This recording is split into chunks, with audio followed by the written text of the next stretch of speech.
Hello, and welcome to another episode of What's Going On with Shaun, a variety podcast grounded in marketing, but with an appetite for quality conversations about things that make life worth living.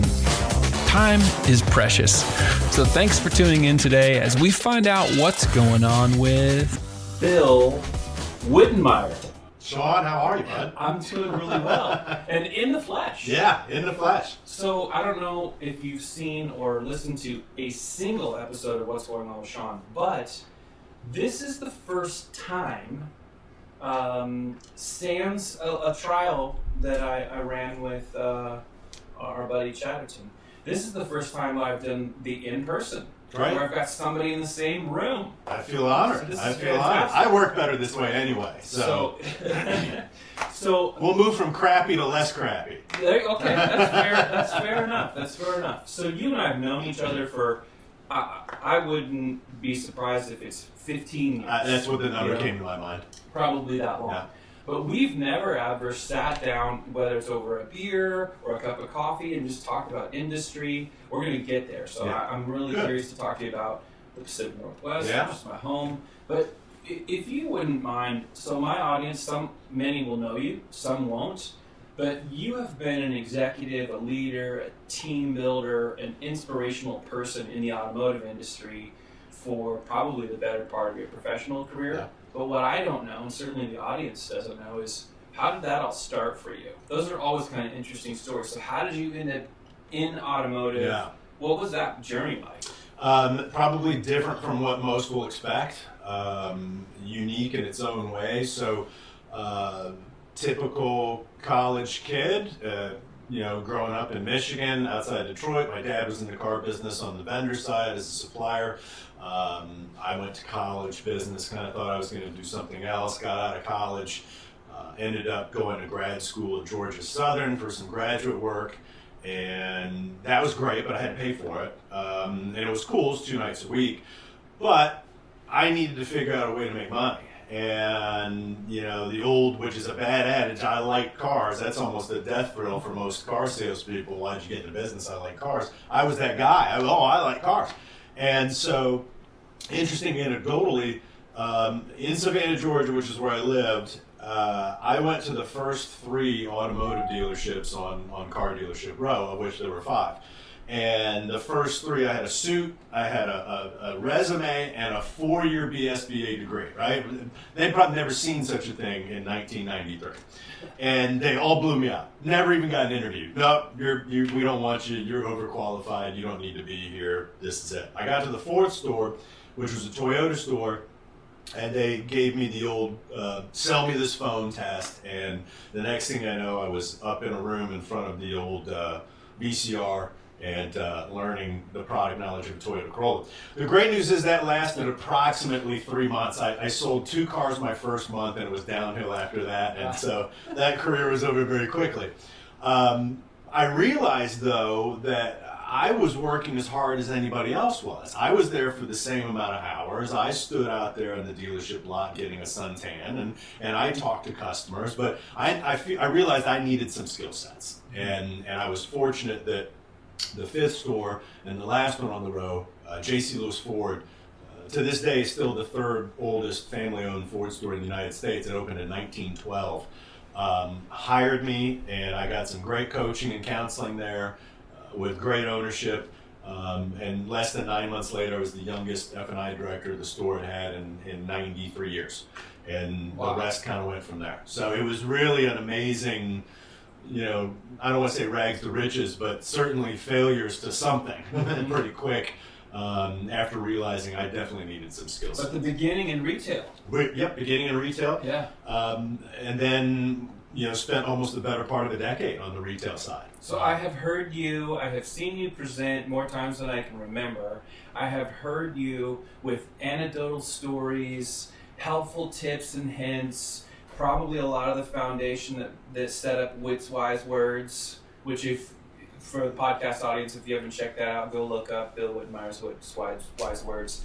So much of that, now it makes sense, that your foundation was the retail side. So when you're talking about people relative to the fixed ops side or service or what's happening, or when you're talking about CRM, which we'll get into some of that stuff too, that for me it makes a lot of sense. Yeah, it was real, and those stories were real, and some of the characters in their stories are certainly real. Obviously, we've changed the names over the course of history to protect the innocent, right? But yeah, that's and I felt like for me that was the right path, and once I was in the retail, I didn't really see myself leaving, but at a certain point, I realized, gosh, I'm throwing my life away, right? And very quickly, I'm turning, at that time I was in my early 30s, and you're working 70 hours a week. You're working, in the Florida market it was 6 days a week, and you're off on Sunday, and that it's crazy, right? And it's hard to go out and hire people, I think, today anyway, and say, hey, great news, you're going to work every holiday, every weekend, and oh, by the way, probably till 10 or 11 o'clock at night some nights, and I think that's tough, and it began to wear on me, and the fact that in my circles, there wasn't a lot of loyalty. It was a lot of, what can you do for me now? Yep. And, I don't care what you did last week or last month. And, that's a tough way to live, starting a family and doing 70 or 8 hours a week. So I started to lose the joy of the automotive retail. And there's still a little piece in the back of my mind, but I know the reality. What's in the back of my mind is a dream. It's just a different deal. It's a tough deal for sure. Yeah. Yeah, I think it's far more difficult to sustain what you're talking about, working in retail over a long period of time, especially with the life factors like I got married or I've got kids, or because now in the era of, I don't know if it's fair to pin it on millennials, but certainly the younger, it was interesting to find out that you and I are both 1971 babies, but the millennials and the younger generations that talk about work-life balance, good grief, try to have a work-life balance in retail. And I only worked retail for a couple of years, and I was actually working full-time at Reynolds & Reynolds when I did it and didn't tell anybody. That's where the whole my Hot Wheels story comes from. And I did have 2 little kids, and fortunately all I was working was like 6 as soon as I got off at Reynolds until whenever the dealership would close. But I only had to work Saturdays. We didn't ever work a Sunday. So it was somewhat manageable. But you're absolutely right. Doing that back in the early 90s and all it's brutal. And the cultures were brutal, to be honest. And I'm glad some of that's changed, and rightfully so. I mean, in those days, and probably a lot of the up-and-coming people we see in any business now would be horrified, and there'd be lawsuits all over. But my managers talk bad about me and my family. And I mean, it was pretty rough, and that's just what you had to do, and you learn the cycle, and that's what you did. You were there for 12 hours a day, sometimes 14 hours a day. It was a different environment. I was, I guess, fortunate enough that I came into the business while there was still some of that old Wild Wild West still going on. So it wasn't just hearing the stories, I lived it. And I'm also happy to see that it's moved on from there. It's taken a lot longer than I think people expected, because I can remember in 93 and 94, the people in the business said, oh, you're so lucky, the business is changing, and we're going to be so much. It didn't really happen that fast, but I'm glad I got to see both parts of it, and certainly the experience of retail, for almost 10 years, I think gave me a good foundational piece for what I was going to do later. And you never know these things. It's amazing how life works, the universe works, and I'll conclude in that part of my life with, when I did go work for Mr. Lewis at J.C. Lewis Ford, he told me one time, he said, and I'll never forget this, he said, whatever you do, don't slip on a banana peel, and this business is really small. And I didn't really quite understand that at 25, 26 years old. And then you fast forward to 35, where now I'm in the vendor space, or 45 and I'm in the vendor space, or 50 and I'm in the vendor space, and all the contacts that I know and all the people in the business I know, it's truly amazing that you could have one major mess up and it could ruin you forever. How would I have ever known 25 years ago that advice would be so pertinent, right? And it would come into play. Fortunately, I didn't step on any banana peels, but having all of those relationships that you find in the business, because that stuff follows you around. This is a small business. A lot of people, but it's a small circle for sure. Yeah, I don't know if it was Lee Iacocca, but I seem to, my memory is attaching this to something he said that I read many years ago, which is something to the effect of, you can spend 20 or more years building your career and your reputation and absolutely annihilate it in 20 seconds, right? Especially if you're in an industry that's so small and you don't realize what a fish tank you're actually swimming in. It's very interesting. Yeah, for sure. I've said that about social media to my internal teams. And look, I know there's people out there that make money purely on social media. I get the 1 out of a million, Kylie Jenners and everybody else. Yeah. But the reality is, for most of us regular humans, we're not going to make money in social media. Right. But it damn sure can cost you money.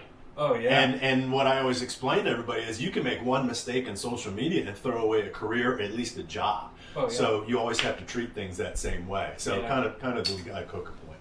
Yeah, this is a little step off from that, but social media is almost the gateway to so much in cancel culture, right? I mean, think about all the people right now where you'll go back over their entire tweet history and find one thing to pull out and annihilate somebody.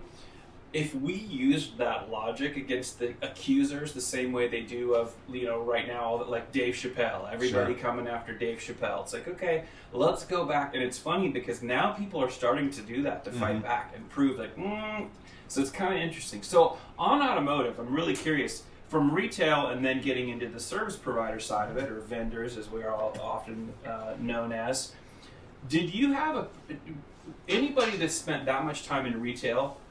And then also, as a service provider, from bumper to bumper, A to Z, the industry, all around fixed ops, all around variable, the different types of people, and then how services will really connect to the dealership and make a difference. You and I both know there are tons of companies that have come up with services because they think they're solving a problem. Unfortunately, there is not such a problem. They just came up with something to solve a problem that doesn't exist. When you think about your entire career, at least up to this point, are there parts of our industry that you still are more passionate about? Like you really, because a lot of people, the ones that are familiar with you, are going to know that you've just been absolutely hitting bombs for Elite for all those years, and you guys had such a huge successful track record. Is that still the place, or are there other places of the industry and within the industry as a whole that you really like, that's just really what gets you fired up? That's a great question. I think there's a couple of different things, and I probably wouldn't look at any particular area, but probably conceptually. One area is, I love our industry. When I say our industry, I mean automotive retail as a whole, including both the service providers and retail. I love how we are always throwing curveballs in some form or fashion, and we always seem to find a way to hit the ball. And the rules seem to change very often for us, and we always seem to be able to maximize our opportunities. I've always liked that resiliency within the car business. The second thing is, I've always loved that it's the great equalizer. And what I mean by that is that it doesn't matter where you're from, doesn't matter what you believe in, doesn't matter how you look, doesn't matter what books you read or you don't read, doesn't believe in any of that stuff. You have the ability to make it and go far in this business without any holdbacks. And I've seen that from so many different perspectives of people that maybe came from a challenge life, or they had a different thought process and their religious beliefs, et cetera, et cetera. The best thing, the car business doesn't give a shit. It just doesn't care. So true. It's what can you do and what can you execute and what can you produce. And ultimately, at the end of the day, I love that. Because I am so much more that, I don't care about this, is what can you produce. I care about you as a person, but all that other stuff is noise that I don't need to worry about. And that's what I love about the car business. And I think the final thing is, and the biggest one, the coaching and counseling, right? That's a lost art. There's a lot of sales managers, and there's a lot of quote-unquote sales professionals, and there's a lot of quote-unquote sales trainers. And, find me the sales coach. There's not many of those. And the art of coaching and counseling is such a lost piece. And, that's how we really grow those next generations, or even the current one, or even the team that you have now, or the team that you're going to have. It's in that replication and being able to duplicate and continuing to put that out there. I think that's a really tough thing to do. But those who do it seem to do it very, very well. There's just a small segment of them left out there. And so I'd like to try to hang on to that. Yeah, I think that's important. And you just, that actually, I can actually see and hear the cut of that as, hey, for those of you that feel like there's nothing out there for me. You're absolutely right that the car business is the place where it's like, we don't care what you look like. Yeah. We don't care what your background is. Can you produce? Yeah. Right? Can you bring, to steal kind of from Mike Rowe, okay, you're really passionate. Well, can you bring your passion to this opportunity? Mm-hmm. Because look what happens to so many people. I mean, you and I could probably scribe a pretty decent list of people that brought their passion, I'm interested, I'm capable, and I'm competent, to an industry that is so hugely open with opportunity. Yeah, absolutely. I mean, that really is the car business. Yeah, and I think it's our generation too. I have this strong belief that every person, child, should have somebody in a pair of very tight bike shorts and a windbreaker and a whistle yelling at them at some point, right? I mean, other than your parent. Yeah, I think it's really important to have an outside influence like that. And for me, I had a lot of coaches and a lot of sports as I grew up, and that always gave me a very strong sense of team mentality that I still have to this day, and it's a need. It's not even a mentality. And when I got in the car business, there was still a little bit of that. They weren't in bike shorts and windbreakers. They were in really expensive suits with suspenders on them, and metal briefcases. But they were still yelling at you on a pretty constant daily basis. Yeah. And there's something that's okay with that, right? There's something that's okay with that allows for you to grow. It's not a bad thing. I love the coaching aspect. I coached my son in baseball. My dad was my baseball coach for a couple of years. When I got the chance to coach my son, I think they were 10 years old at the time, and I coached that team up until they all tried out for their high school teams. About half a dozen of them made it onto high school teams. But I used to tell those boys, every practice, after every game, you're learning lessons on the baseball field with your coaches, with your fellow teammates, that you will absolutely apply in real life. Because I'm your coach today, but 10 years from now, it's your boss, right? It's your manager, right? Your teammates become your coworkers. Mm-hmm. And what kind of player you are, how coachable you are, right? Just think about, well, how coachable are you going to be when you become somebody who has a lot of passion put into a great opportunity? And usually the thing that actually inspires people like that, if they've had previous coaching experience, they relate so well to the new boss that is a really good coach. So it's pretty astute of you to point that out, because there isn't nearly enough of that in our industry. Certainly not. I can't speak to the retail side as much as I can to the vendor side, but I've been on the vendor side since God was a child. It feels like at this point, I very comically say that I used to feel like I was Luke Skywalker, but I've been in the game long enough. Now I'm Yoda. Mm-hmm. As I'm talking to younger people coming up in the game. And there are a lot of people that I think they want to, and social media has flung the door open wide for, hey, everybody wants to be a coach. Everybody wants to be giving all types of advice. But what basis does it come from? What level of experience? And I have said experience is the greatest differentiator for many years now, because in our industry, that's what I have found to be true. A lot of people, I want to make a name for myself. I want to do this. I want to do that. But as soon as you start to kind of dig in a little bit, there's no depth. So, yeah, you see a lot of these people, you're right, there's no depth. Certainly no breadth. It's a tagline that I probably copied from somebody else, and I'm able to put it out there. And, there's so many people, and it's kind of a twofold thing. And one, everybody wants the instant gratification, and they don't realize that experience takes time. And experience is not about going and learning things. In most cases, that experience is failure, and you learn from those failures. And then the other part is the fact that I find so many people that the first thing they want to do is go to social media, and they're instantly an expert within 20 minutes of joining the business. And it reminds me of back in the retail day of the new guy, the green pea that came into the business. And back then, you'd find an old black book. They literally had black books, just like there used to be a literal blue book.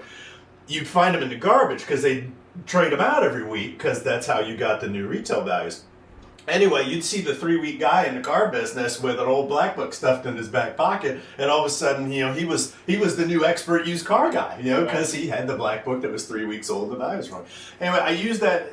I think some of the tenured people will get it. The thing is, you really can't just walk into something and be an expert. Can you walk into something and be innovative? Absolutely. Mm-hmm. Can you walk into something and be an expert? Not likely. And so I think that's a challenging thing, where it comes back to that coaching and counseling. It just doesn't happen, right? Yeah. Some people are craving that, but they're getting it from sources that aren't credible. It's not that they're bad people, it's just that what they're peddling has nothing to do with reality, and certainly has no backing. And I think that's a crucial piece to look at. Yeah, me too. So on the topic of sales, sales meetings. So in your experience, they're very different in a retail car dealership. My experience was the sales meetings that I attended on Saturday mornings were very different than a sales meeting at, I was at Reynolds for nearly 8 years. The sales meeting there was far different. Sales meetings at Reach Local, sales meetings at Dealer On, all of that, very, very different.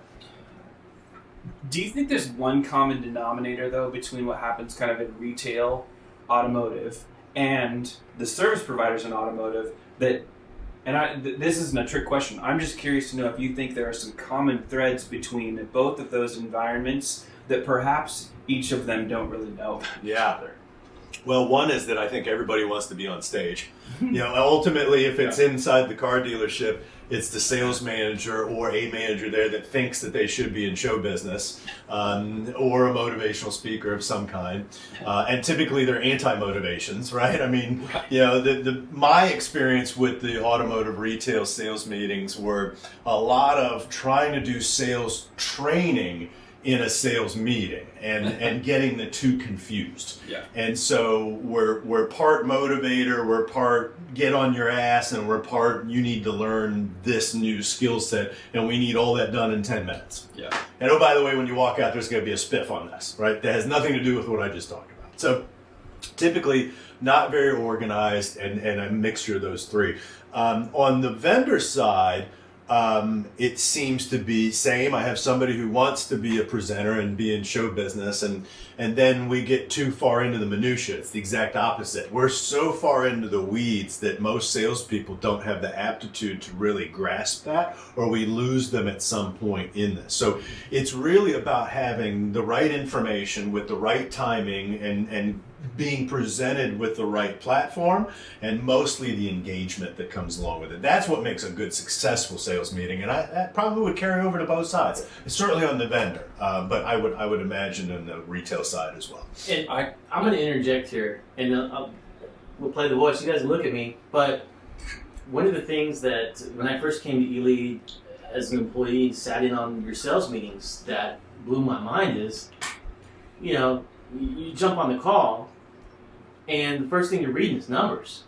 And holy cow, like that sets the tone for the whole deal. And when you look at the retail side, on the vendor side, I mean, that's the first time I've worked for a lot of vendors myself. That's the first time where you're like, boom, like mic drop. And then you go from there. Yeah. And that to me was a mind-blowing experience, which I'm sure now on the retail side I've seen that, but I've never seen that, and it was a shocker coming into that environment. The problem with the retail aspect of the numbers, and we'll call it the numbers game, is typically, in my experience, maybe it's changed, what ended up happening is we're going around the room and we're trying to figure out who's going to sell what, right, or how many are going to get sold.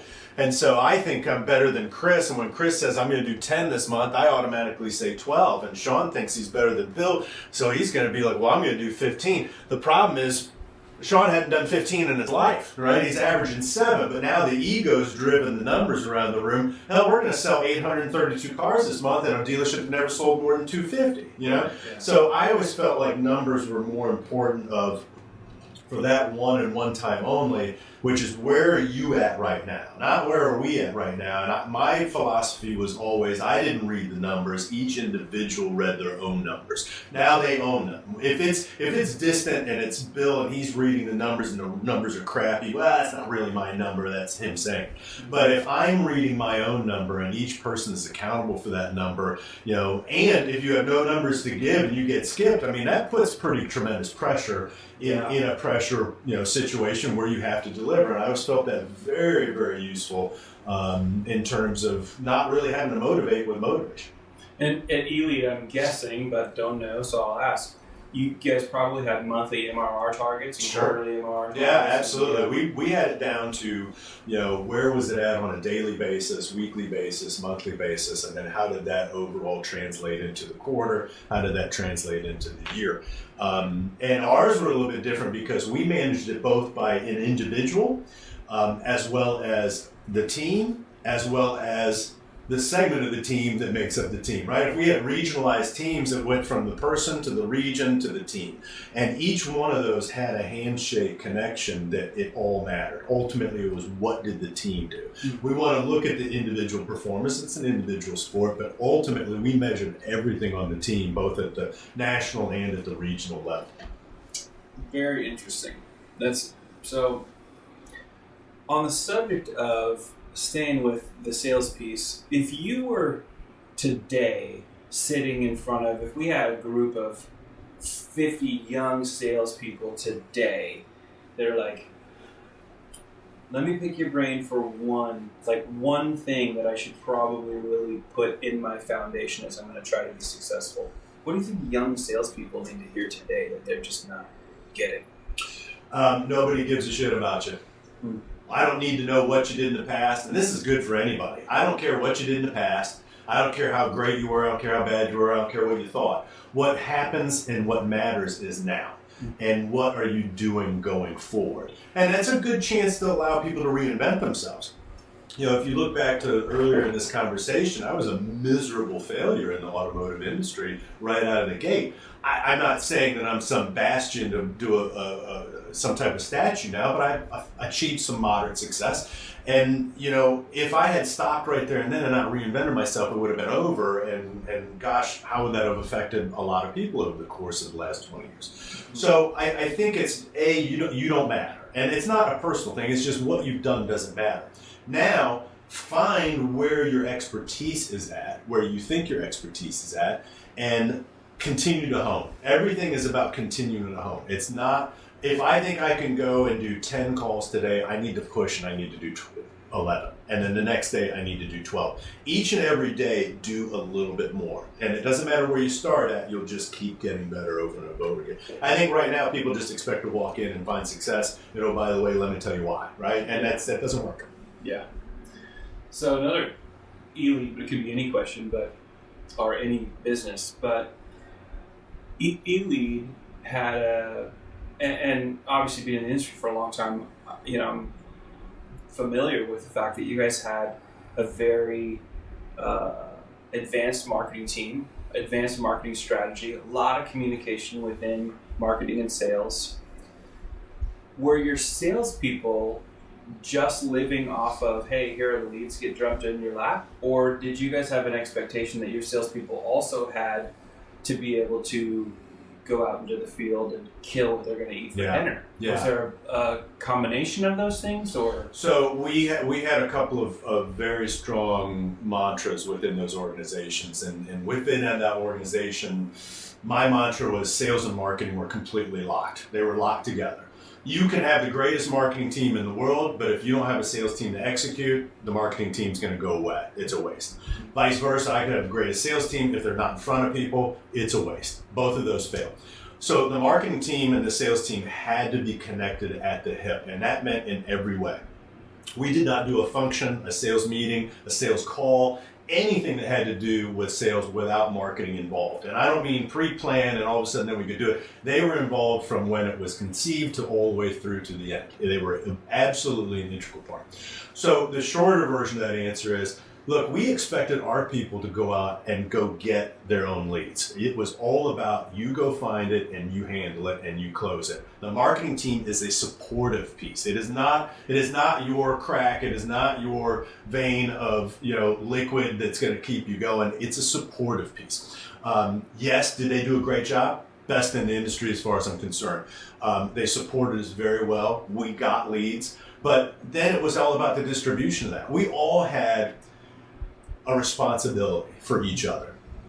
The marketing team was expected to produce those leads, and the marketing team expected us to deliver on them.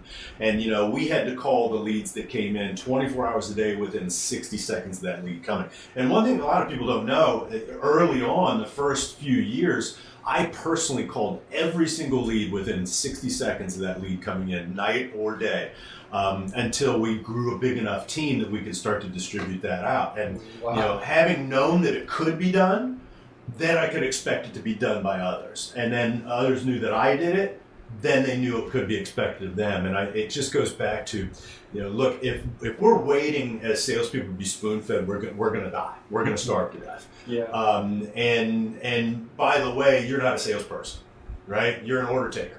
Mm-hmm. And there's no room for order takers in my organization. I'm looking for salespeople and true salespeople. And that means you're a professional, right? You sound like a professional, you act like a professional, you look like a professional, and most key, you think like a professional. Those are all things that encompass that. And our marketing team was the exact same way. I wanted those same attributes and characteristics because I knew that they were going to be locked hand in hand. Yeah, that makes a lot of sense. So, do you have any pet peeves? Probably more than this podcast could go. We'll have a part 2, Bill's pet peeves. Yeah, we used to call that, I think, my Wits rant of the week. So yeah, negativity's top. I can't stand negativity. I understand it exists. We can all be negative. There are things I think negatively on, but man, it's got to squash it and move on, right? To live in that moment, and then make that moment a lifetime is something different. Another big one I spoke on years ago is not being respectful of other people's time. It's like, I'm a real big respecter of time. I'm early for everything. Now, half of that is I'm scared that I'm going to miss something. Mm-hmm. And miss a flight or miss this or that. But the other half is I am highly respectful of other people's time. There have been times I've been in meetings where people that we were going to meet with would be 20, 30, 40 minutes late, and it's like, look, there's no excuse for that. That's just we're not a priority. I get that. But neither all the other people you have in here, and a lot of times it's their own people too that could be doing something else. Yeah. And more often than not, when I would ask later, oh wow, I guess that was something that came up out of nowhere, the answer would always be, no, that's the way they always are, right? And it's like, oh, okay, so you continually do this to even your own people. And so I think you have to have that respect of other people's time. Mm-hmm. That's a big one. Not being prepared, I think that kind of runs into that same area as well. Mm-hmm. It's about respect, and if I'm going to present to someone and I'm looking for their business, I'm going to be prepared. I'm going to know things and be able to ask questions of them. They don't have to of me. I get that. I'm selling them, but I think it's extremely important to be prepared. I've had a ton of interviews or salespeople come to meetings or calls completely unprepared. Even when they know what the call is about, or even when they know what the meeting is about. Yeah, that's crazy. Late pay, fast pay makes for good friends. Yeah. So the unbeknownst payment date. Oh, I'm gonna get to you. Right. It's stuff like that. It's in the mail. It's ridiculous. If you have the ability to pay something, pay it. Yeah. So I'm a big believer in that, and the Coggin organization taught me that fast pay makes for good friends, and always true. And then I think the other two probably passive aggressive. There seems to be a lot of that in the car business. It's a defense mechanism in most cases, but it's like, God bless you, man. I don't need that. That's as bad as negativity, right? Yeah. And I guess I'd end with bullshitters. Man, I hate bullshitters. Yeah. Good, bad, or indifferent, just tell me what it is. Both the bullshitters and those that are passive aggressive are also horribly insecure. Yes. They're Yes. horribly insecure. Yes. They don't want anyone to know. Right? Yeah, I just look. I get the little bullshit. It's the big bullshit that I can't stand, and it's like I always used to tell my teams, I don't want to be surprised. I know I can take bad news. I can take this. I can take honesty, but I just don't want to be surprised. And don't be the guy that climbs up a tree to tell a lie versus stands on the ground to tell the truth. Right? Those are pretty simple things. Yeah. No, I can appreciate those.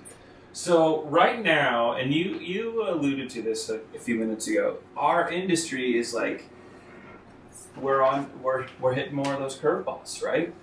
And I mean, you and I have been at it. In 1993, I was managing a parts warehouse in Compton, California. Right, I got into the car business through parts. Mm-hmm. And met a girl, didn't want, Yeah, sure. So ended up like, I'll take that job. Yeah. But I've never seen anything like what's happening right now. Of course, supply chain, chips, and all that. But the reality is, wholesale values in used cars crazy. I mean, we're hearing that cars are getting wholesaled 1, 2, 3, 5, 6, 7 times before a consumer is even considered in the process. It's just a really interesting time with what's going on. What are your thoughts? A, on what's going on right now.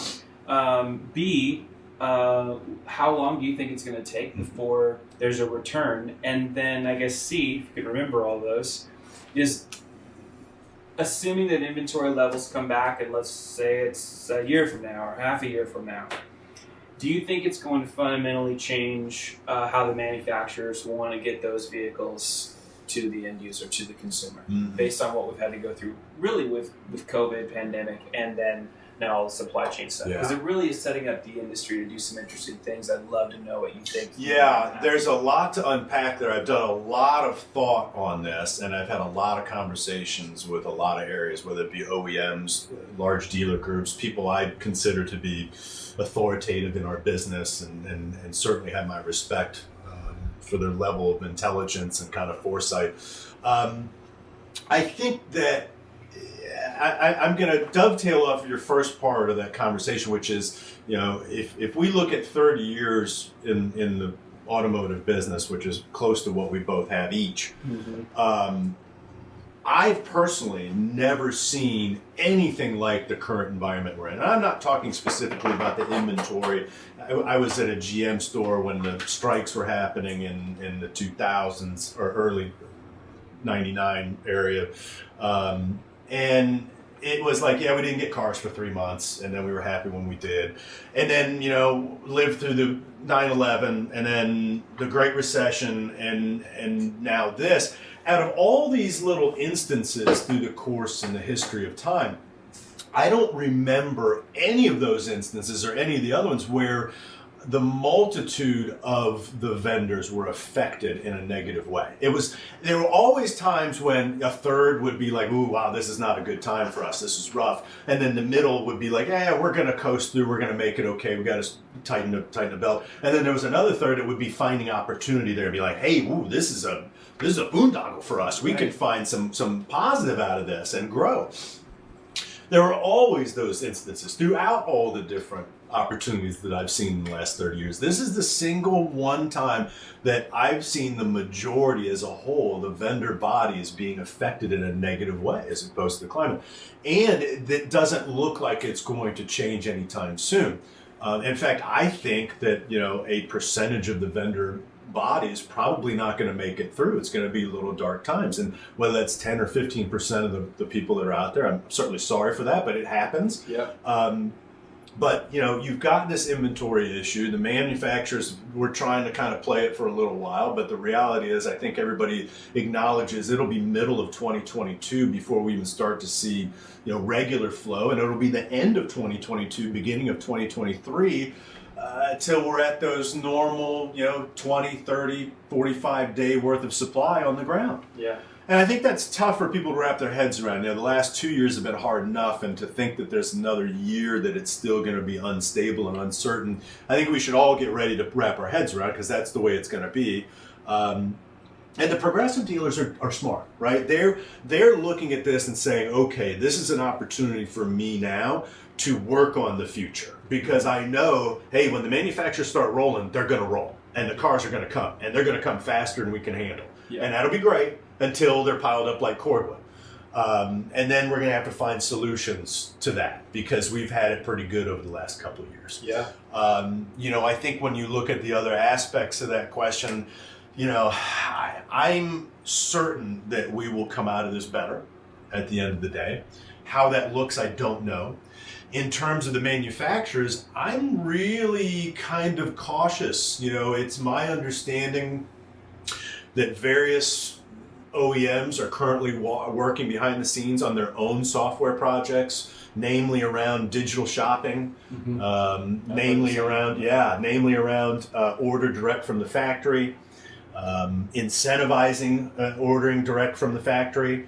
I think you'll see at least two of the big three, if not all three domestics, going to have some type of program that's going to be a direct buy, or at least a very high level digital shopping tool. We all know GM's got theirs with Tekion. That's already out there. But I wouldn't be surprised if Ford is currently working on that behind the scenes in-house. Yep. Stellantis may be working on that, probably through another third-party provider. But that's going to change the game. And you've got these large conglomerate automotive groups, and at some point, I think there's going to be a real contesting kind of blows that happens between the giant conglomerates and the manufacturers. The little guys, unfortunately, aren't going to have much of a say, but the big guys are going to. And I think we know where the manufacturers want to go. The question is, do the consumers want to go there, right? You look at BMW, they've had a long history of a large percentage of people doing order from the factory, and that's okay. I don't need it today. Right. But when you look at the big three, no, it's the guy wants to see 5 different F-150s in the same color, and I want that one, and I take it home today. We're a very now society, and if we've done anything, we've gotten even more now society with all the things of the past. So I don't know, how does that translate into, does the consumer and the American public actually buy into those? Is the manufacturer going to try to go down that road? Absolutely.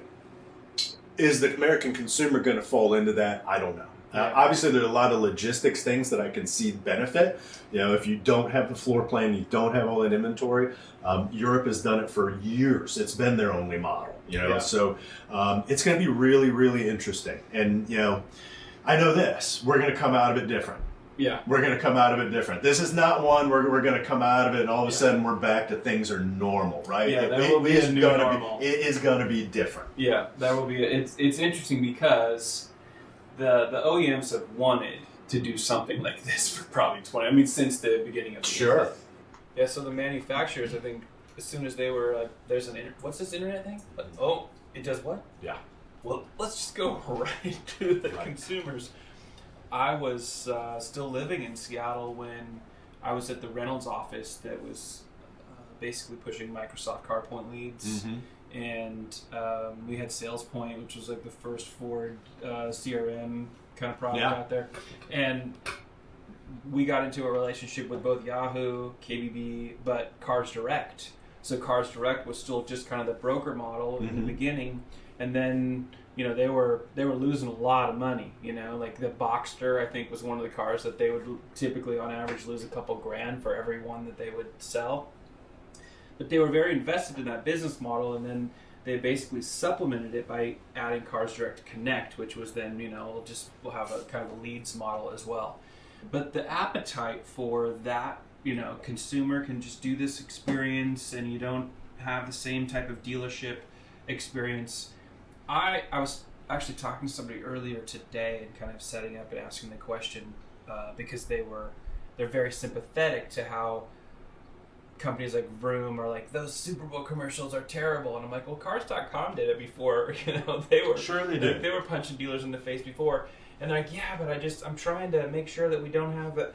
And I understand, because I love dealers just like you love dealers. But I also understand how much they've earned some of their reputation. It didn't come out of nowhere. Right. And there are a lot of dealers who have drastically improved the customer experience.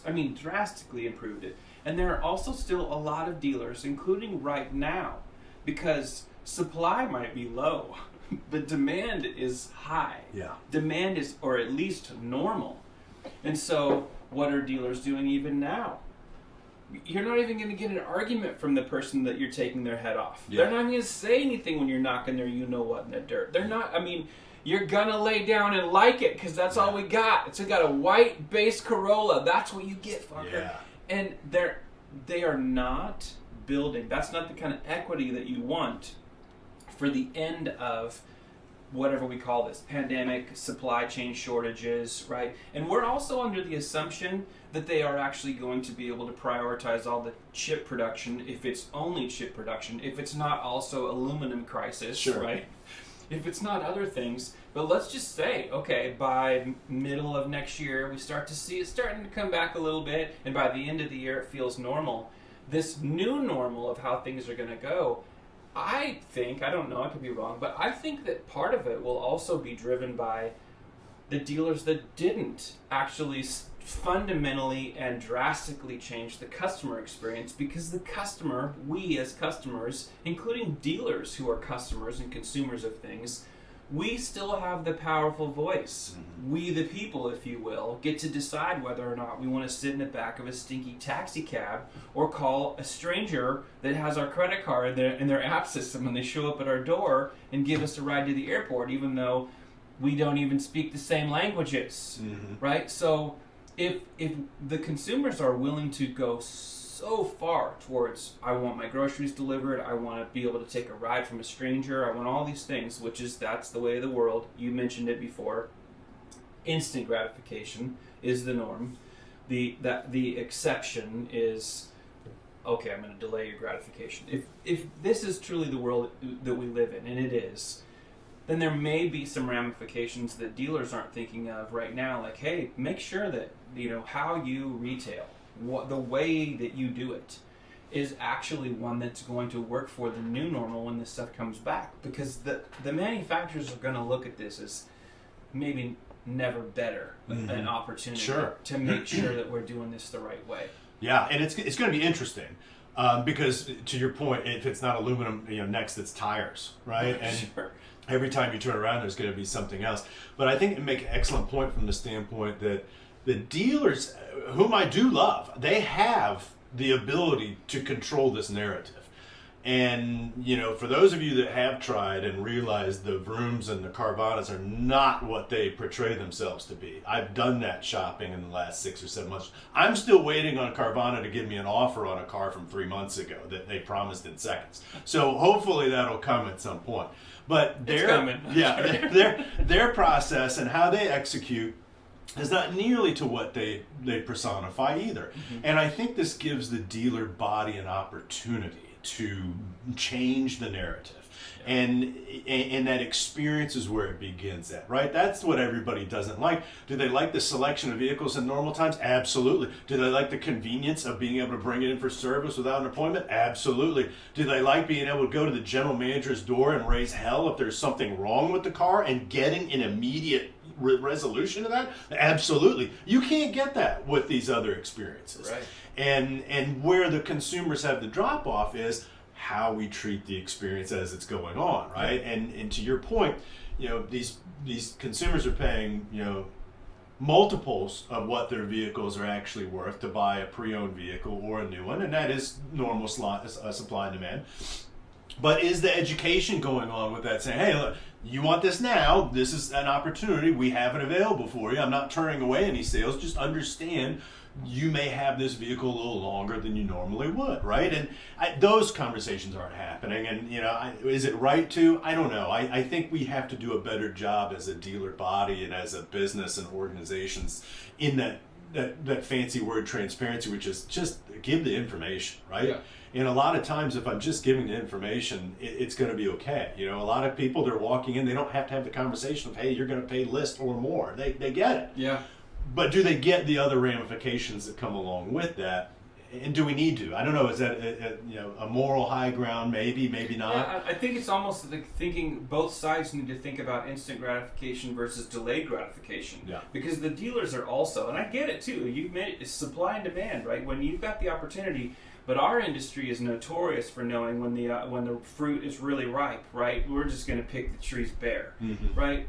And I'm not advocating that any dealer would not do that. Go out and sell everything and sell for everything that you Absolutely. can. But might that mean, to your point, that some additional communication, some additional consumer education of, hey, this is what's going on right now. We really appreciate your business. Know this, right? You're living through something different, so are we. Because if not, then you're just the dealer with the instant gratification of, man, we can plant everybody on the ceiling and most of them won't even complain because that's it. Although some of them are complaining, but still, I don't know. It will be interesting to see if this era has much of an effect on negative reviews of dealerships. Maybe it will, maybe it won't, but I think the ones that will come through that shining a little brighter than others will be the ones that are taking the opportunity to also educate the consumer through, this is a very different period of time, right? Yeah.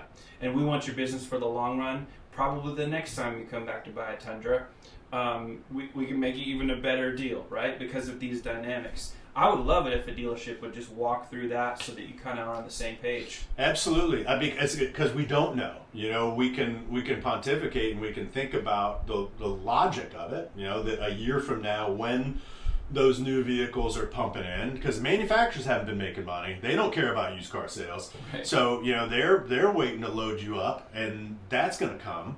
And all of a sudden, when that happens, obviously the value of the pre-owns are now going to go down by that same multitude. And now you add in the fact that the consumer paid multitude more, you know, 6 to 12 months ago. So now you've got this kind of vicious circle of a really nasty stew that's being made. That could have some bad ramifications from reputation and thought process, which would then force those consumers back into that, you know, kind of bowling alley channel of, oh, it must be better just to go direct, because that's what the manufacturers are going to tell us, and that's what, you know, they're going to follow the routines of the Carvanas and the Vrooms, and you know. But last note on that, interestingly enough, you know, the whole surge of digital retail, right? The bullshit term that we made up in the automotive business because we didn't want to keep. We have to come up with a new one every couple of years. Well, right? And we had to change from saying the Amazon experience, right? That was getting old, so now we got to call it digital retail. That's right. Which it's been there forever, and it's really just shopping. It's just digital shopping. Mm-hmm. I think that one thing COVID did teach us that I think has kind of glossed over is that digital retail, or whatever we want to call it, was not the tool that we thought it was. Now there's 30 or 40 of them out there. They're all good, anywhere from free to very expensive to all kinds of widgets to very few to it comes with your website to my ad company has it. I mean, everybody got into that game. Right. And the thing was, we still haven't completed it. Nobody's completed it. Right. And even if they do, you still have legal issues and state legislature stuff you've got to get through versus wet signature versus what isn't. Mm-hmm. And that's a lot to say that it doesn't matter, because if COVID had an opportunity to prove anything in the car business, it was that digital retail was going to be the savior, and it didn't. If we look historically back, consumers were running to the dealership, banging the doors down to get in. If the state had not closed that dealership, consumers were there, and they were setting appointments, and they were lining up to come in, and there were plenty of tools that were out there available to everyone. As I mentioned, 30 or 40 of them. Yep. Yes, there's a percentage that will do that in the future. There's a percentage that does that now. But man, if COVID didn't shut that door and say, oh, here we are, let's leapfrog into the next, you know, quantum leap, as they say, to the next part of the business. Yep. It should have been then, and it did. Yeah, absolutely. Producer Chris and I were in Louisiana several months back now, talking to a very, very successful operator who owns, you know, multiple 6, 7, 8 dealerships by now, I think. And he pretty much told us that story, that, you know, yeah, we were kind of forced into making sure that this was available, and we had high hopes, and it ended up being just kind of a slightly more elaborate way of capturing a lead of somebody who still had some of those traditional interests of physically seeing the vehicle, coming to the dealership if they can, just didn't have, you know, the home run effect that they were expecting for it to, which is kind of interesting. Let's talk about, here's a shift, but Mukilteo. Oh, yeah. So, I don't know if I think I've told you this, but when I was at this automotive parts company, I was there for 10 years. I was in a junior college in a music program where I started in general warehousing, and you talk about good coaches. My boss there, Steve Sims, I don't think he follows me, but if you're ever out there, Steve, and you hear this, much love and appreciation. That guy took me under his wing, and he was probably one of my first, he was really the first mentor that I ever had in my life from a business perspective. He was just a great guy. He understood the warehousing aspect, and he saw this kid's like fired up, he's got potential, and he just kind of put me under the wing and showed me this stuff. When in that era, I went as fast as I could up that ladder. It landed me after several years in Kent, Washington to Compton, Van Nuys, California first, then Compton, then all the way back up to Mukilteo, where they had a sales office and a parts office there, and or warehouse there, and they may still have it, I don't know. But I worked on the inside sales team there, and I used to love to go down and just watch the ferry. And then I had a motorcycle, and I would like to take it over, of course, over onto Whidbey Island, ride around on the island. So how long ago did you move to that part of Washington? So bought that house there a little over 6 years ago. Okay. And had fallen in love with that part of the world, having gone up there to do a lot of business in the course of travels. And of course, every time I went, it was sunny, blue skies, and green. And any time of year, it didn't matter if I went there. That's how we tricked everybody. And I kept telling everybody, I said, "Oh, you just telling us it rains all the Mount time." Rainier. Yeah, they're like, because you don't want us to move up here. And anyway, I was living in California, in Southern California at the time, and wanted to try to find, honestly, a tax haven from California. Even 6-7 years ago, it was pretty rough. Yeah. Found Whidbey, loved it, fell in love with it, and was lucky enough to find a house, bought the house. Long story short, California was getting very aggressive at that point. It didn't matter how many days you claimed you didn't stay there, you were going to pay taxes. So ultimately, you couldn't even have charities in California, you couldn't have deliveries in California. They just say, okay, you pay the tax. So I ended up selling that house and moving to Whidbey full time. And never regretted it. I just love the place. The people, it is literally like going back in time. Everyone knows everyone in the neighborhood. Mm-hmm. Most of the people in my neighborhood are full-timers. There are a few that are seasonal. And the full-timers are in their 90s, and they're all just as sharp as can be. And it's a special place. It's a place where you don't lock your doors. Everybody knows your business, and that can be good or bad. But I'll get home from this trip, and everybody's going to ask, "How was Dallas? How was the trip? How did everything go?" And they'll know everything, right? And so that's really a neat place, and it's a kind place. Yeah. And what's been great, certainly over the last couple of years, is kind of been removed from the rest of the chaos of the world. And look, I'm okay with that. I'm okay with having my head in the sand that way. But I actually look directly across to Mukilteo, and the ferry runs right in front of my house. Yeah, that's not a bad place to be. Yeah. Pandemic, no pandemic, it's just not a bad place to be. Yeah. I remember I used to love, there's a couple of vantage points where I would go and eat lunch where I could watch when Boeing was testing planes at Paint Field. I mean, there's just some spots around there, around Mukilteo, where it was just amazing. Like, as if it's not, like, for all of us, even when we're at the airport and a plane flies over us, even here at DFW, I'm still mesmerized. Like, this is amazing. I fly on those things. But there were some vantage points there that just were like, it's kind of awe-inspiring. Yeah, I will tell you what's, you really stop to enjoy things around you. At least I did. And now, I have these little certain things, like, it's not unexpected any given day to look out your window and see bald eagles sitting on your deck, right? It's not unexpected to look out at any time of day and you'll see a 1,000-pound stellar seal swimming with a salmon hanging out of his mouth.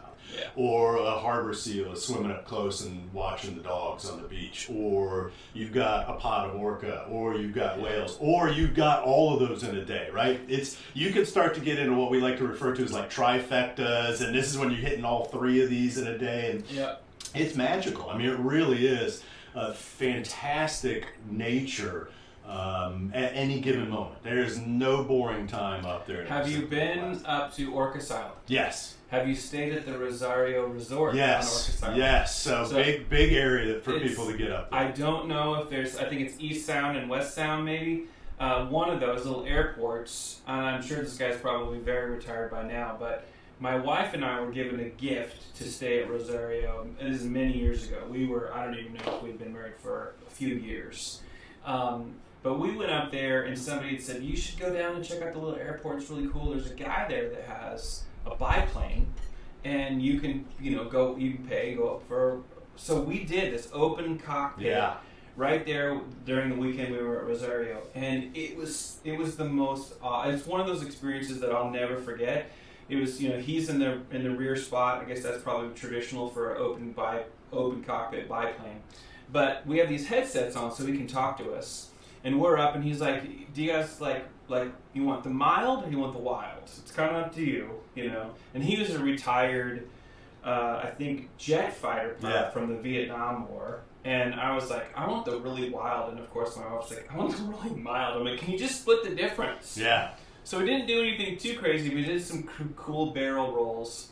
And one of the things he did is he sweeps down real close. I mean, it looks like we're just dive bombing towards the water. And he tells us, as we're headed, looks like straight into the sound, he says, turn around and look. And he's got this balloon. And he's like, I'm going to let this balloon go down here, and then we're going to circle back up, we're going to barrel roll down, and we're going to come back down at this thing, and we're going to pop it with the wing. I'm like, okay, I love it. So sure enough, he lets this balloon go, and we're like, make this big, huge turn, and then we're coming back down. And I'm like, how does he even remember where it's at? Mm-hmm. I mean, it was literally a balloon. He must have been like flying the plane. I don't even know how I blew this. Sure enough, we're going right down, and he's like, it's coming up, it's on the left wing. And I can't see it at all. We're getting closer and closer. It was white. Deep blue ocean. Mm-hmm. And then I see it. And I'm like, holy shit.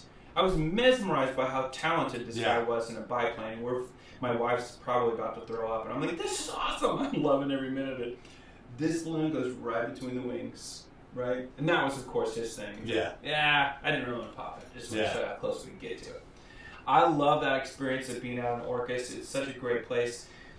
When you go to Whidbey Island, Orcas Island, that part of Washington, I really believe that Whidbey and Orcas Island, all that stuff, is almost such a unique experience in contrast to, okay, we'll go down to like where I grew up in Grace Harbor, in Aberdeen. My dad was a logger. I grew up a logger's kid.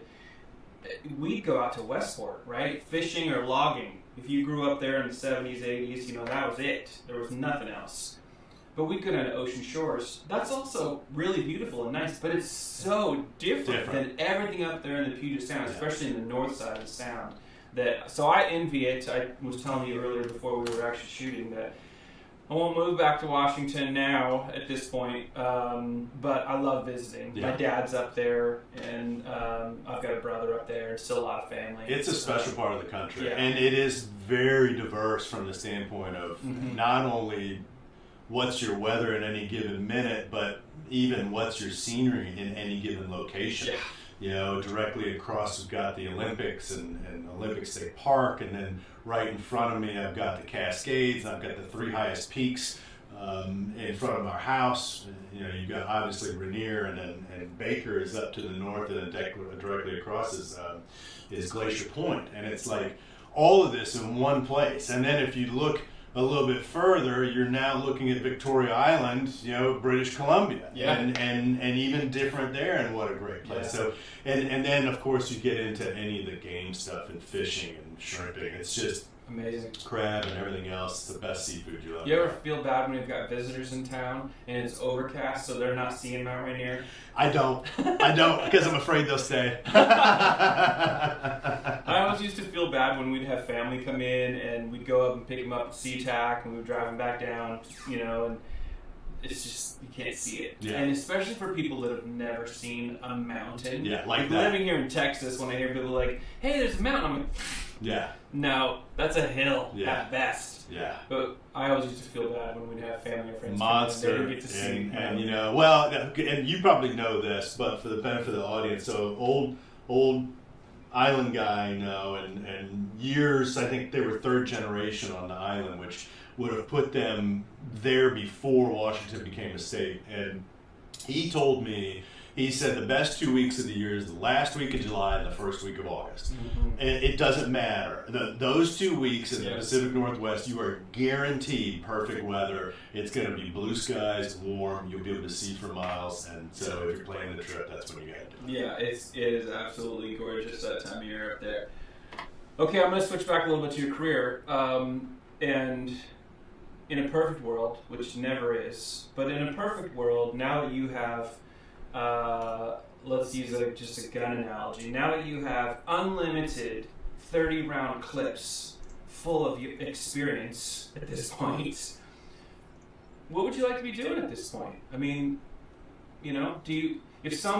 could somebody come back and offer you enough to go back into a corporate realm where if you could make enough difference, you would do it? Do you, are you thinking, man, I want to do some things independently, maybe with some other people, but where's your head at on that? Are you still thinking it through? A lot of, that's been the question, I think, for the last 9 months, at least in my circle. I'll start with what I am doing and then move to what maybe, because maybe's always a maybe. I certainly want to stay active. I certainly feel like I've got a lot left. I certainly have a lot of desire left, let's put it that way. So I've been doing some advising. We all do that. We all do that on any degree, whether it's to friends that are starting stuff or working on side projects. So that's probably nothing abnormal for anyone. Most of it's free. You're just helping out friends or something you're excited for them about. I'm working as a strategic advisor in the automotive side for the Atticus Group. Good friend of mine. We sold cars together back in the early 90s at Coggin. And they've got a great group that's working on some stuff that's really unique to the automotive business. It really provides not only kind of a financial opportunity for an owner to increase that value with little investment, but it also provides for some golden handcuffs and some really unique employee benefits. And the funny thing is, it's not anything new. It's just new to the car business, right? This is stuff that's been used in the top Fortune 500 companies for years.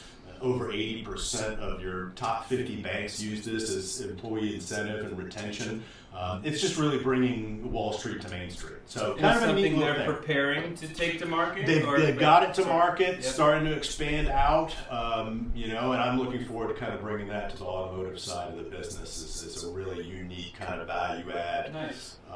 All those things that we didn't really see when we were, selling cars and doing stuff like that. There's no future if you didn't move up and move up and move up. And nowadays it's even less. To be an owner is going to be really difficult, right? I mean, between the conglomerates, the cost, and everything else. But this, I think, provides a little bit more solid career-based, part of that evolution. What do I want to do? Obviously, cool things like that. But I think that, that coaching and counseling is a big missing item. I don't know if a corporate entity would. There's a funny thing. There was a point in my life where somebody said, "I'm sorry, we can't pay you that," and my response was, "No, I'm not sorry. You've chosen not to pay me that." Right? And it's not about money, but I think that's a great analogy. It's like, look, people can afford to do what they want to do if they so choose to put the priority towards it. I think that could be said of any of us in anything. Yeah. So I don't think there's going to be a corporate entity that's going to be able to check all the boxes for me. That's going to include, what it's going to take in terms of fun and flexibility and, being able to work with people that I like. Yep. Those are all priorities. Being able to build team, one more. I think that would be fun. I think there's a lot of missing pieces for me there that I want to continue that coaching, counseling, those relationships. And obviously stay somewhat relevant, right? I really enjoy that. I don't know it all, but I love to continue to learn, and I love the quest for knowledge.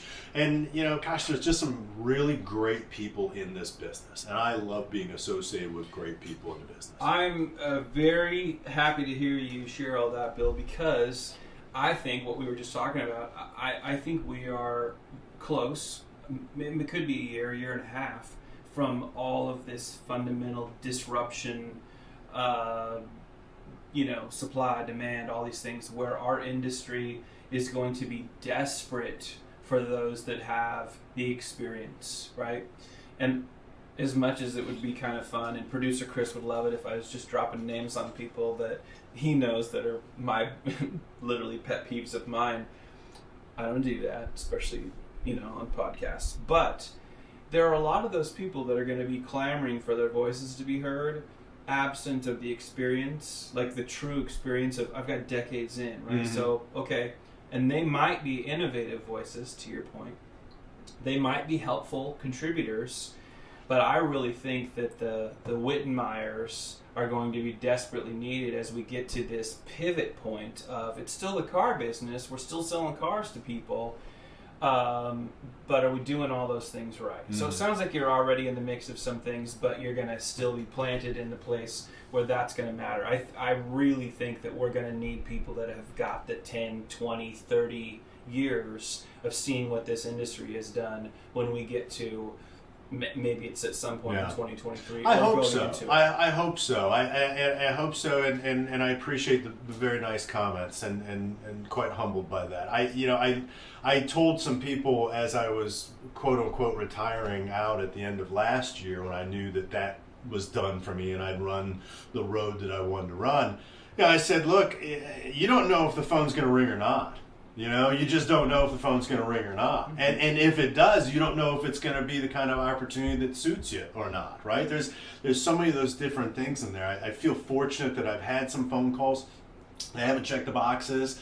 And again, I say that humbly, that it's not like, every day somebody's asking me to do something. Boy, that'd be nice. But, it's in between things. But they have to, I think at this point, for you and I in our careers, I think we all realize that it gets to a point where there's important factors there. And it's okay to say no. And some of those important factors really have to check those boxes. They're non-negotiables. And that's okay, right? If you don't want me or you don't want to XYZ, that's okay too, right? We want to make sure it's a good fit both ways. So I'm hopeful. And I'm excited about it. I will tell you, there were two things that I had. One was a fear I wasn't going to have enough to do. I run a lot. I'm on the go. I need to be on the go. I need to have things going. And I was really fearful that, going into this whatever retirement was going to be, lonely or difficult or not enough to do too much. Man, I've been busier than I've ever been. And it's been a great busy.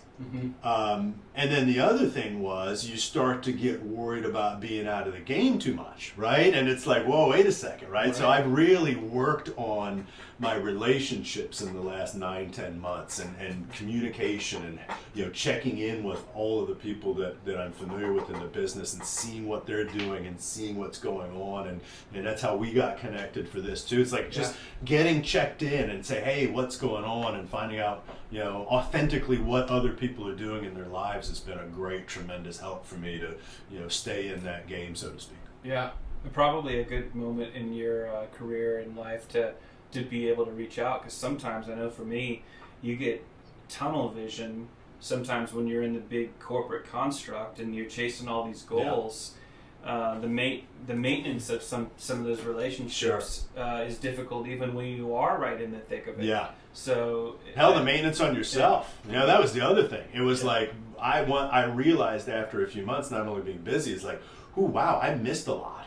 I have a lot of stuff to catch up on. So I've been very fortunate to have that opportunity for us to call whatever it is, a pause, a break, a vacation, whatever we want to call it. It's been really nice being able to be caught up on projects and relationships and people and dogs and things. And those are all really, really nice to have and give you kind of a good reality check. I think that's important. I hope everybody gets that opportunity. We were talking earlier, off about, Alaska and things like that, and you said something that reminded me of something my good friend Captain Hawaiian Brian told me, and he said while we were up there on a hunt a few years ago, he says, look, you got a smart thing, you're coming up here now. I said, what do you mean? You don't know me that well. And he says, well, you're young enough that you can get out and still do this. He says, most of the guys, this is a bucket list, and they get it when they're in their 70s, and they can't go out and do this stuff. Half the stuff they want to do, they can't go do. They can't go hike the mountain. They can't go hike for the bears.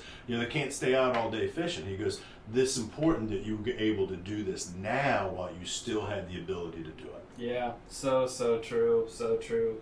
That's I've told producer Chris has heard me say it here recently a couple times. What I was telling you about the sowing and reaping, that is something for me in my life I'm really taking seriously right now. Is I feel like I've got, if my doctor's right, and it's like you got 10 years, and once you hit that, like that 60 mark, everything's a little more difficult. Like what you want to do with your life, your mind, your body, all these things. But the other thing that was really impactful that makes me think of the last thing I'm going to ask you is this idea of how and what we're willing to do for the people that we love the most, right? And usually the response of real men, and I don't care who's watching this or listening to this, you're like, well, what's a real man? Whatever. You know what a real man is, and if you aren't one, then you're afraid of them. Real men will typically say, I would die for the people that I love. I would give up my life for my wife, my children.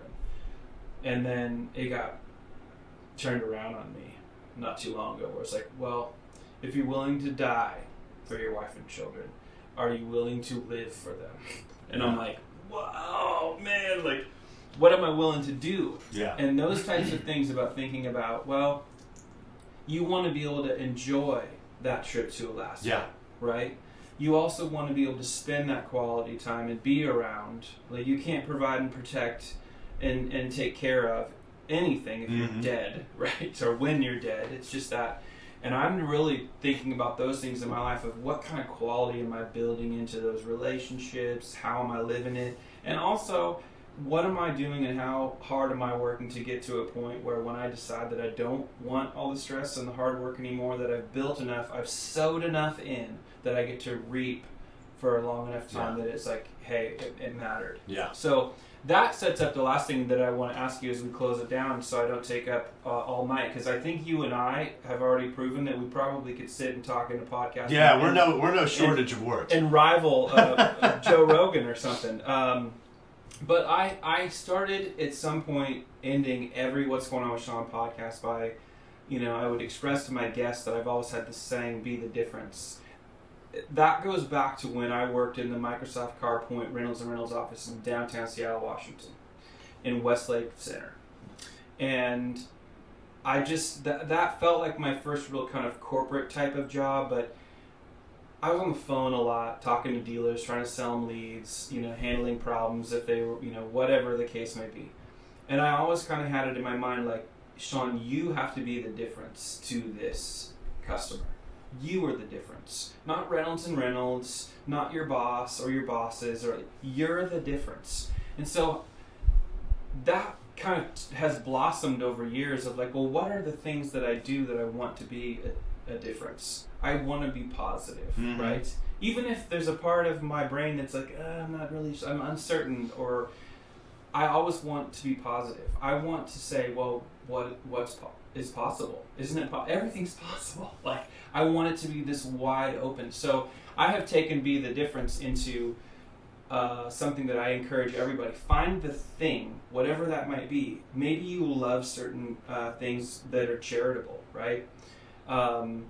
Maybe you love certain things that are involved specifically in your community. Producer Chris and his love for football and being involved in the community there. And we both know about how much he's been involved in that. There are always things that sometimes don't get enough attention. We don't share it enough. And this is the reason why I like to close out every podcast with every guest of saying, what are some of the things that drive the difference of you being the difference, even if it's not the individual thing, but especially when you're being the difference because you know that it has some sort of positive impact on people that you touch, that you communicate with, that you associate with. Yeah, there's a lot. In the last 10 months have really afforded me the ability to not only kind of introspectively evaluate that, but also to kind of calibrate, am I doing enough of that, right? And so I was able to kind of come up with more than just the normal things that I had. I truly committed, look, being nice doesn't cost a fucking thing. It's absolutely cheap. In fact, I would tell you being an asshole costs more and certainly requires more stuff. Now look, some people who know me are probably going to go, well, you sure have been an asshole a bunch of times. Well, no, I was coaching you, so you can knock that off. Yeah. But at the end of the day, being nice, and it's even the unseen acts of, I had an old man that drove by me on the island, very uncharacteristic. I had stopped the car and I was taking some pictures for a website that I was building. And you would have thought that I had taken a dump on the front of his car when he drove by. He was so angry. He's clearly a local. He was so angry, and he told me I was a jerk off as he drove by.